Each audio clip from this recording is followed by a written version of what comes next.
kita harus banyak kontribusi untuk Papua dari merantau, menimba ilmu mungkin di kota lain, untuk kita pulang balik untuk membangun SDM Papua sendiri. Tapi dengan kita yang merantau, dengan anak-anak yang keluar, kita juga berharap bahwa ini loh wajah-wajah Papua tuh tidak kasar, Papua tuh tidak sejahat itu, Papua itu baik. Kita bangun, kita build, kita punya diri. Pertama itu harus confident, kita harus berani, kita harus percaya diri. Ketika kita ketemu dengan orang baru, jangan lupa untuk buka diri, terbuka satu sama lain dengan orang baru itu. Mau dong dengar nyanyi lagu Papua?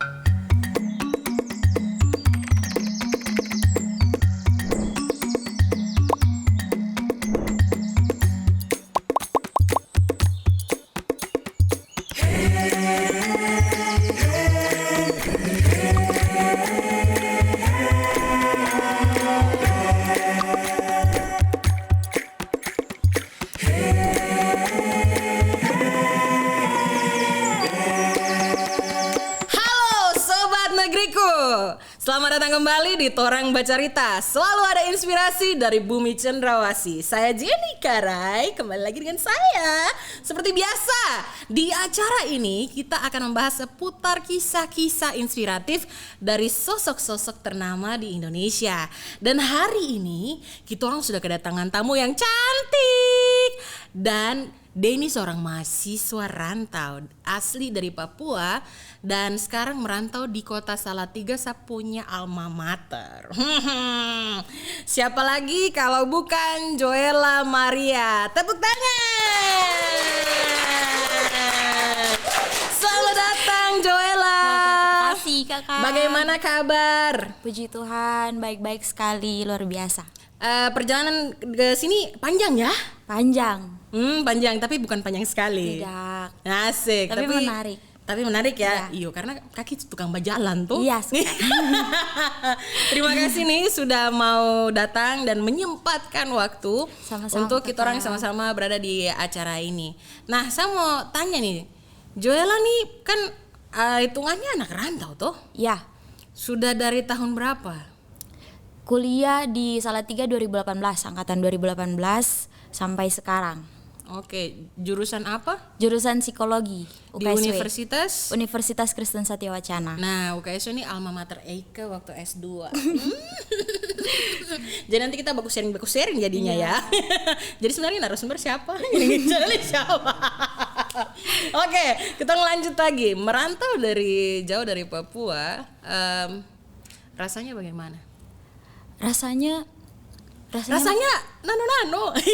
ya, rasanya awalnya tuh mungkin untuk banyak anak rantau tuh pasti ada yang sedih, ada yang homesick, ada yang kangen masakan gitu. Tapi seiring berjalannya waktu, untuk seorang perantau dia mendapatkan hal-hal berbeda. Banyak, apalagi mahasiswa. Kayak aku punya mindset dirubah sedemikian rupa, kau punya wawasan ditambah sebanyak mungkin, ketemu orang baru, cara pandangnya dirubah, cara menghargai orang, cara menerima orang lain itu berbeda sekali. Nice. Dan sebenarnya apa keputusan yang paling buat Joella akhirnya memberanikan diri untuk menjadi seorang perantau dan statusnya mahasiswa? Awalnya itu karena ingin coba keluar dari rumah. Keluar dari rumah ya? Dari kecil kayak tinggal sama papa sama mama, terus pengen yang coba hidup sendiri. Karena setelah hidup sendiri, merantau dan papa sama mama datang lihat di kehidupan rantau ini, papa sama mama lebih oh ternyata anak ini dia bisa berdiri berdiri sendiri, ternyata dia berani, dia mandiri, dia tidak seperti anak yang pada saat di Papua dia manja, dia hidup selalu dengan keluarga. Tapi ketika ada di luar Papua, anak ini bisa dikatakan dia bisa berdiri di bawah kakinya sendiri, di atas kakinya sendiri. Nice. Kita kalau ngomong tentang merantau itu pasti ada namanya culture shock. Nah, kalau di Salatiga nih, waktu pertama kali Joella injak Salatiga, apalagi kita tahu Salatiga kan kota kecil kan. Ya. Nah, culture shock apa yang Joella alami? ada salah satu culture shock yang aku alami pada saat itu. Jadi kan Salatiga tuh ada kayak depan pasar raya, kakak tahu? Pasar Raya. Nah di depan ada baru tuh kan biasa toko-toko, buat anak Salatiga nih pasti tahu. Toko-toko, di depan toko-toko itu ada kayak gerobak-gerobak jualan. Nah di satu gerobak waktu itu pas jalan depan tokonya itu ada anak kecil yang buka itu slide apa, kayak di bawah gerobaknya tuh. Ada pintu. Nah dia tidur di bawah situ. Ah. Padahal di atasnya nih kompor. Oh wow. Makanya pada saat itu yang kayak, ini kenapa anak kecil bisa tidur di dalam gerobak? Itu yang kayak, di Papua tidak ada yang gini. Oh jadi baru pertama kali lihat hal itu ya? Iya, itu I pertama see. kali. Ini kalau ngomong culture shock saya juga ingat karena saya juga merantau ya. Waktu S2 di Salatiga saya ingat banget tuh pertama kali ke Salatiga, culture shocknya tuh lebih ke rasa makanan. Manis kan? Walaupun mama tuh backgroundnya orang Jawa, mama kan dari Salatiga. Jadi kayak macam pulang kembali ke daerah mama tapi udah lama di Papua. Pas makan manis, cari yang lain manis, cari yang lain manis, terus tiba-tiba mama kirim ikan asar kan. Ya betul. Karena mau cari yang tesnya pedis atau yang asin yang sedap tuh tidak ada gitu. Jadi akhirnya menyesuaikan diri dengan yang manis ini. Selain itu gimana sih anak-anak Papua di Salatiga? Anak-anak Papua yang merantau di Salatiga. Yep. Anak-anak Papua yang merantau di Salatiga dia punya keakraban dan kekeluargaan mantap. Mantap ya. Mantap. Taking care of one each other tuh bagus sekali. Karena ada yang sakit nanti satu datang, ada yang tabrak, ada yang semisal meninggal. Kita semua bukan hanya di Salatiga tapi di Jogja kita solidaritasnya tinggi sekali. Solidaritas tinggi ya, mungkin karena sudah ada di tanah orang dan akhirnya cuma kenal orang-orang tersebut yang dari daerah asal ya. Jadinya kayak ada perasaan sepenanggungan kalau dibilang. Menarik sekali. Kajian mau nanya nih Joella, sepengetahuannya Joella dan selama Joella jadi mahasiswa apalagi di psikologi ya, bagaimana sih caranya untuk Joella menyesuaikan diri dengan perkuliahan yang ada? Penyesuaian dirinya waktu awal-awal tuh memang kalau untuk anak psikologi dari Papua angkatannya saya waktu itu masih sedikit. Kita hanya sekitar 4 orang, 3 orang. 4 orang, 3 orang itu di dalam satu kelas itu? Satu angkatan. Oh, satu angkatan? Iya. Wow. Ada kakak tingkat juga ada dari Papua, cuman 1-2. Oh, oke. Nah, penyesuaiannya waktu itu pada saat OMB, kita bilangnya orientasi mahasiswa baru OMB, itu banyak teman-teman yang kayak, dari Papua, di Papua masih ada. Itu pertanyaan-pertanyaan kayak sudah biasa didengar juga. Di Papua sudah ada mobil. Ada mall. Nah, oh di Papua itu masih itu ya makan-makan sagu. Kayak gitu. Terus kita yang kayak kita juga punya sawah loh. Iya benar. Pada saat penyesuaian awalnya memang agak berat, tapi semakin ke belakang karena kita tergantung pribadinya sih, kembali lagi ke pribadi yang merantau, apakah dia terbuka dengan lingkungannya atau tidak. Itu lebih menambah dia punya wawasan. Kalau aku pribadi temanku banyak dari satu universitas, di masing-masing fakultas tuh selalu ada yang kenal sama aku. Yes. Artis ya kalau gitu?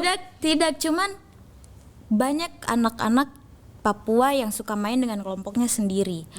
Ada anak Papua yang dia terbuka untuk belajar dengan anak-anak baru dari daerah lain. Apalagi di UKSU itu kan Indonesia Mini Talk kakak. Iya betul.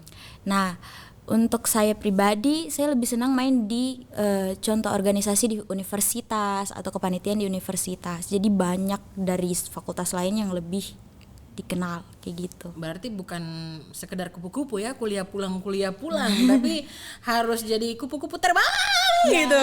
Karena jangan kuliah pulang tapi juga aktif organisasi. Berarti adakah kesibukan lain selain kuliah yang saat ini sedang Joella kerjakan? Kesibukan untuk sekarang ada. Jadi kalau untuk saat ini itu lagi jadi fasil buat makrab anak-anak himpunan anak Himpunan Mahasiswa Papua Barat di Salatiga. Terus lagi fokus juga di ada salah satu yayasan Pearl untuk anti perdagangan manusia di Salatiga. Saya juga bekerja untuk membantu bekerja di dalam yayasan tersebut. Terus terakhir 2020-2021 saya bantu di universitas ada program kegiatan SMU namanya Sansiopreneur. Jadi itu kita mengembangkan UMKM masyarakat. Terus saya membantu di workshop, di live in dan juga di bazar sebagai koordinator acara. Oh, koordinator acara ya. Iya. Terus tentang yang penerimaan beasiswa. Oh iya. Jadi saya penerima beasiswa Puji Tuhan. Oh, penerima beasiswa. Ya. Itu beasiswa apa tuh?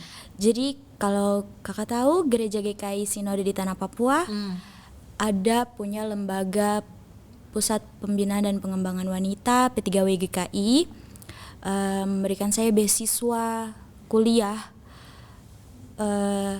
Jadi kita dikasih kayak kita fokusnya di sosial atau sains atau pendidikan atau apa gitu. Nah, saya waktu itu fokusnya di sains. Jadi saya pilih sekolah di Salatiga dan memang dari hati juga pengen pulang lagi ke Salatiga. Begitu, karena dulu pernah kecil di Salatiga. Tapi gimana sih caranya dengan segala keaktifannya Joella? Joella tuh membagi waktu sehingga kuliah juga tidak terbengkalai. Membagi waktunya aku juga suka lupa-lupa untuk hal-hal kecil, tapi kalau untuk pribadi tuh suka dibikin note gitu loh Kak. Dibikin jadwal.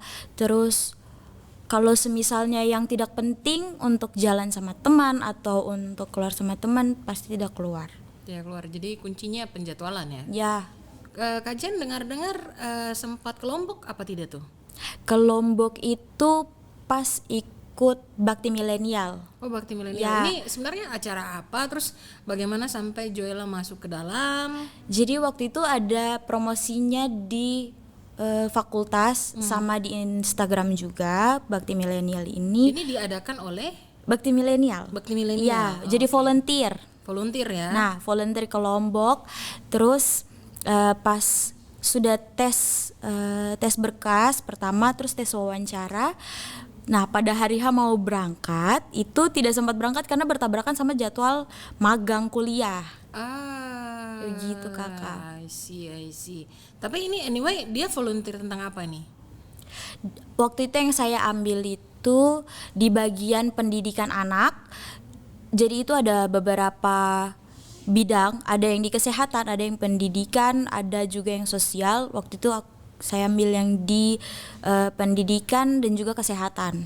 Tapi fokusnya ke kesehatan seperti reproduksi, kesehatan mental illness. Kalau untuk ke pendidikan lebih kepada membaca dan menulis dari anak-anak itu sendiri. Oke. Kajian mau nanya juga tentang kota studi. Dari banyak kota di Indonesia, kenapa memilih Salatiga menjadi tempat rantau? Salatiga tuh spesial sekali. Salatiga tuh dingin. Salatiga iya sih tuh dingin ya. Ya, tapi dingin-dingin gitu tuh saya di sana masih tetap harus kalau tidur pakai kipas angin. Ya, sama. lanjut. Salatiga tuh dingin. Salatiga itu kalau saya cerita sedikit ya. Pernah saya taruh HP di dashboard motor, tidak hilang. Tidak hilang ya? Tidak. Wow. Keamanannya juga mirip-mirip Bali. Mirip-mirip Bali ya. Terus di sana orang-orang toleransinya juga tinggi Kakak. Iya, kalau tidak salah kota kedua ya di Indonesia yang toleransi ya. Ya. Toleransinya tinggi dan untuk pelajar itu sangat cocok karena tenang. Di sana tidak ada mall. Iya, tidak benar. ada XX1 atau Tapi itu benar, tidak ada mall sama sekali. Ini salah satu culture shock yang saya juga ngalamin gitu. Jadi pilihan waktu itu kuliah S2 itu ada Jogja, Jakarta, Salatiga. Terus tiba-tiba papa mamaku yang memutuskan, "Hai, kau di sekolah alma maternya papa saja, UKSW, masuk saja ke sana." Terus tahu waktu saya masuk ke sana, udah masuk di kosan dan ternyata kosan itu kosannya keluarganya mama. Jadi bayangkan kau masuk kosan, orang yang punya kosan itu kenal mama kau dan bapak kau. Wih, tidak bisa cakap didi, tidak bisa pulang malam karena nanti sedikit-sedikit iki piye toh, anak wedok iki lho. Ini aduh, Tuhan Yesus tolong. Kita tidak bisa cakap didi, kalau cakap didi sudah ada laporan ke Jayapura gitu kan. Ternyata mau gaya-gaya nih, gaya kan, pesan Gojek, cek mall tidak ada, langsung di Jayapura padahal kepala ke mall, Iya. mendadak di Salatiga langsung tenang. Betul. Mau kemana? Ke warung kopi. Betul. Biasanya kan mau kemana? Mall. Mau nonton apa? SS1. Langsung tiba-tiba mau nonton apa? Netflix saja di kos. Iya. Itu culture shock yang sempat saya alami waktu pertama-pertama di Salatiga. Awalnya tuh kayak aduh, jiwa cakadidiku tuh meraung-raung gitu ya. Karena kalau kita mau ke mall kan berarti harus ke Semarang Jogja. atau ke Jogja ya. Dan ternyata itu punya sisi positif juga karena buat kota itu jadi tenang gitu. Tidak ada kebisingan yang signifikan ya. Ya, betul kakak. Selain itu apalagi tuh yang disukain dari Salatiga? Di Salatiga itu mau kemana-mana dekat. Ya benar, karena kota kecil ya. Iya. Dan mungkin Betul. harganya murah ya. Betul, murah sekali. Untuk makan, untuk minum, membangun keluarga juga ya kayaknya ya. Tapi saya enggak berjodoh dengan Ya. Salatiga. Ini curhat atau apa?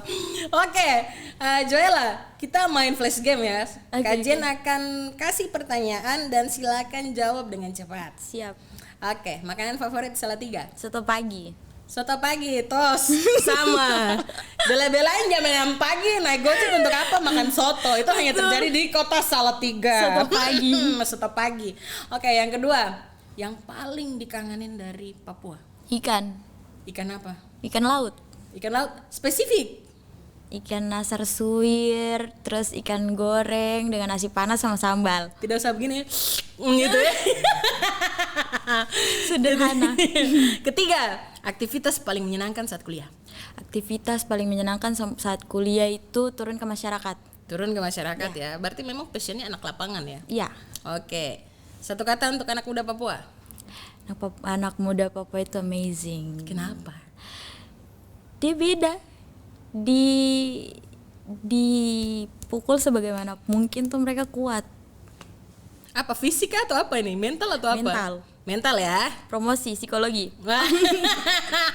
Ini nih kalau bawa mahasiswa psikolog itu kayak gini. Dan satu hal yang Joella pengen lakukan atau mau jadi profesi di masa depan, mau jadi apa? Mau jadi seksolog. Seksolog.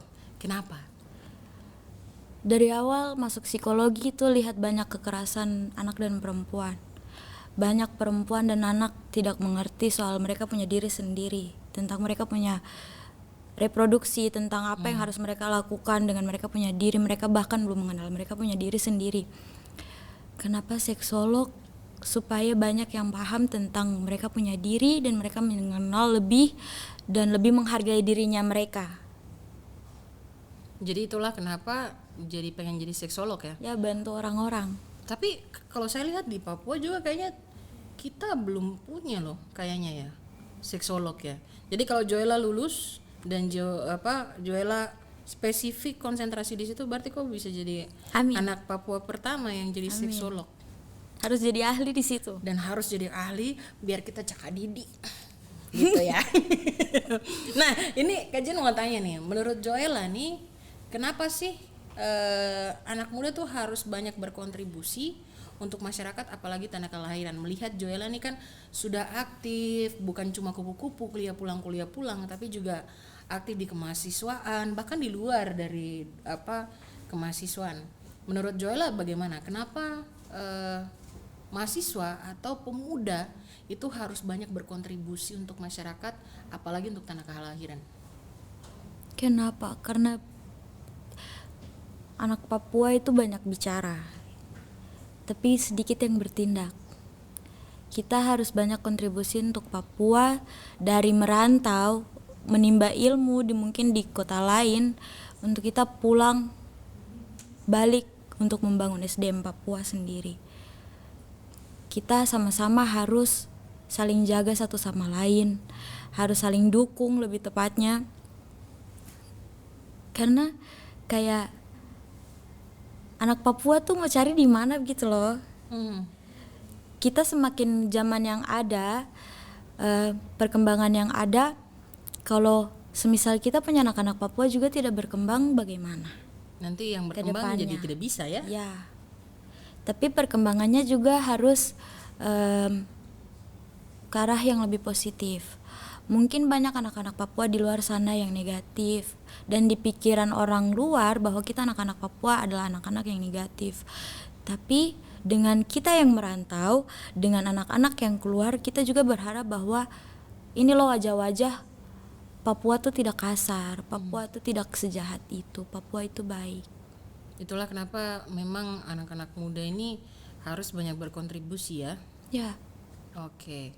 Dan apa sih yang sudah Joella buat untuk Tanah Papua? untuk Tanah Papua mungkin tidak banyak, tapi pada saat COVID waktu itu saya ikut menjadi volunteer. Kembali lagi menjadi volunteer untuk penyaluran bantuan bagi masyarakat Papua dari Polda Papua. Terus kalau dari Salatiga sendiri, waktu itu saya bantu koordinir teman-teman yang ada di Salatiga, anak-anak Papua yang ada di Salatiga. Saya bersama 2 teman saya, kami koordinir anak-anak Papua untuk penggalangan dana. Jadi pada saat banjir di Sentani, itu kan banyak sekali butuh bantuan. Jadi kami di Salatiga kami ngamen, kami buat usda, kami Usda nyanyi. FYI, Usda ini usaha dana. Lanjut.